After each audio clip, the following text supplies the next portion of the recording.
Steelers general manager Kevin Colbert covered a lot of ground Wednesday at UPMC Rooney Sports Complex on the south side. Not as much ground as was covered by Le'Veon Bell and Antonio Brown during their years in black and gold. But a lot nonetheless. It appears neither will be covering any additional ground in Pittsburgh again, unless they come back as visiting players. During a 35-minute Q, he said the Steelers will try to trade Antonio Brown, but they won't do so unless the return is worthy.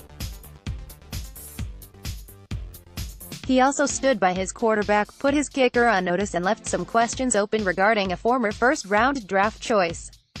So let's go line by line through the most critical items of what Colbert discussed Wednesday, via the reporting of Tribune Review Steelers beat reporter Joe Rutter, and try to peel back the layers to what should really matter to Steelers fans.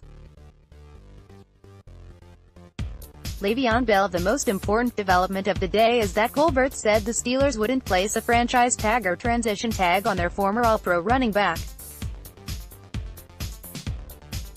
Kevin Colbert said that the reason the Steelers won't use the transition tag is they don't want to allocate a $14.5 million salary to him at the start of free agency, like Switkener Samuels gave them last year at RB. Joe Rutter, at Rutter, February 20, 2019. The Steelers must have given up, or lost, the quest to get the transition tag set at $9.5 million as opposed to $14.5 million because Colbert kept referencing the higher number throughout his comments.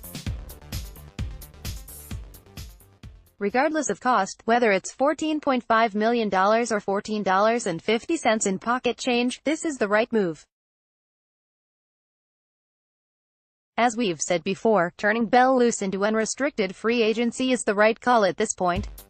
The permutations and unknowns of tagging a player, waiting for offer sheets, trying to work out trades and involving third-party teams was too cumbersome. Also, imagine dealing with potential repercussions if the Steelers had to keep Bell or tried trading him to a destination he didn't like. I didn't want an iota of free agency planning taken up by the prospect of waiting on any sort of decision-making by Bell. It's smarter to allow that $14.5 million to be freed up and put to use elsewhere.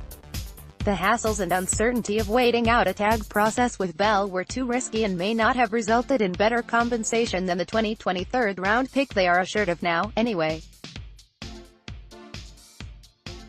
Antonio Brown. Colbert wanted to make it clear that, despite how some interpreted the results of Art Rooney's meeting with Antonio Brown this week, a trade of the disgruntled wide receiver is far from a fait accompli.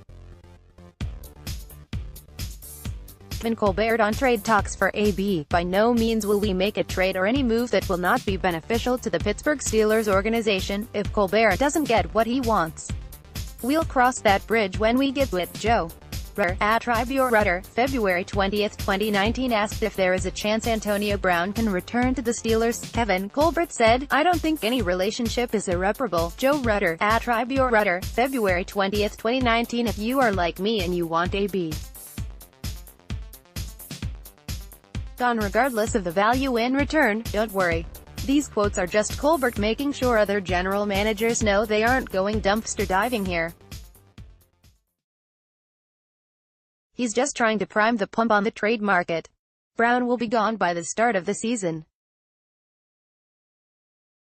Keep in mind, this is the same general manager who tried to make all of us think Martavis Bryant was going to be back in Pittsburgh in 2018. How did that turn out? I can't see a scenario where Ben Roethlisberger and Mike Tomlin ever have to work with Antonio Brown again. From a talent standpoint, that's tragic. From a functionality point of view in the locker room, it's what is best for business. Even if that means business will be booming elsewhere in 2019 and beyond. Ben Roethlisberger. Colbert adamantly stated that Ben Roethlisberger is a good leader in the locker room. Kevin Colbert also left no doubt that he believes QB Ben Roethlisberger is the leader of the Steelers.